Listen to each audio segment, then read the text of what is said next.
Hey everyone, it's maple sugaring season, and this is my first time ever tapping maples and making syrup, and I'm having a blast.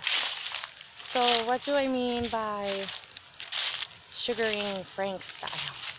Well, my husband and I love to rig anything we possibly can. We are big time DIYers, and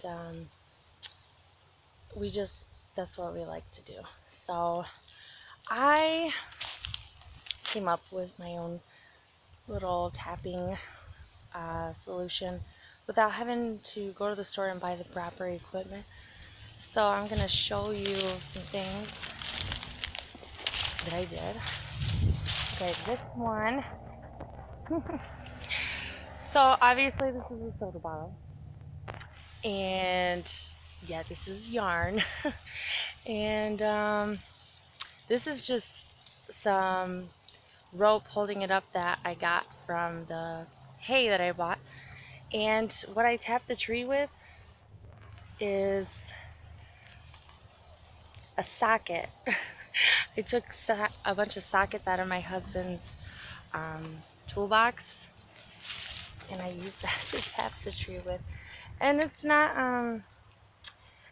the best thing to use, and I have learned a lot from this that I know what I'm going to do differently next year, and hopefully I will be getting a lot more sap that way, because a lot of it's being wasted, and I'll show you what I'm talking about.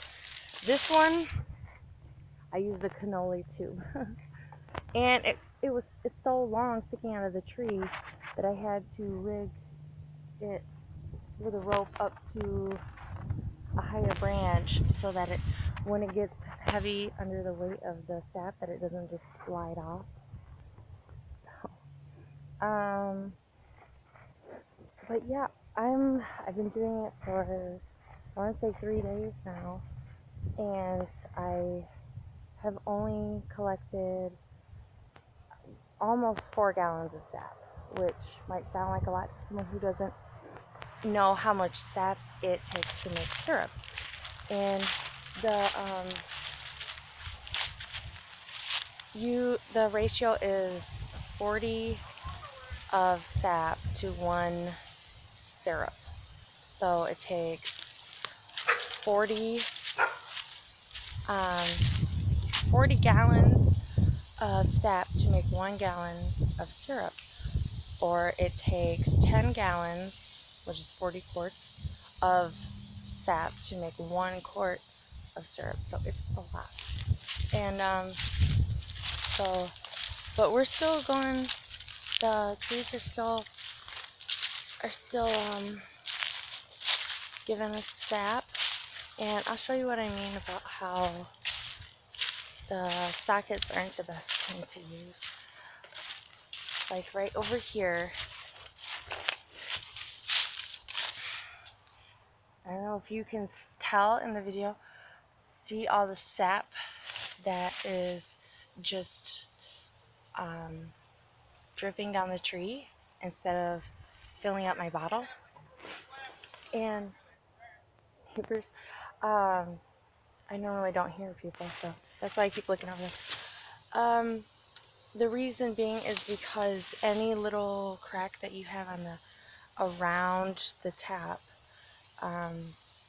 the sap is just going to leak right out of the crack, and because it's the path of least resistance. It's not going to, go up the little groove in the socket and out and down into your bottle when it's going to hit that crack first and just go right down the bark of the tree. So that makes me sad, because I don't know how much sap I have that's being wasted from that, and that's on a few different trees.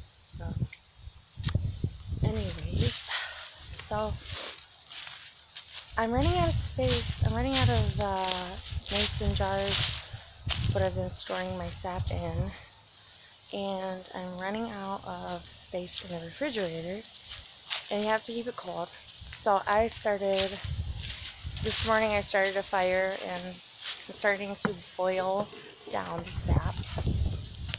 And there she is. And everyone recommends to boil it outside because it creates a ton of steam, and apparently the steam makes your walls sticky because there's sugar in the steam. I don't know, but I'm not willing to find out, so doing it outside, and I like being outside anyway, so works for me. But yeah, this I highly recommend for everyone to try maple sugaring at least once. It sure does beat the winter blues. It gives you something to do, something to look forward to. All the syrup at the end, even if it's just a little shot glass of it. So I will keep you guys updated with how much I end up with and how it goes. Thanks. See you later.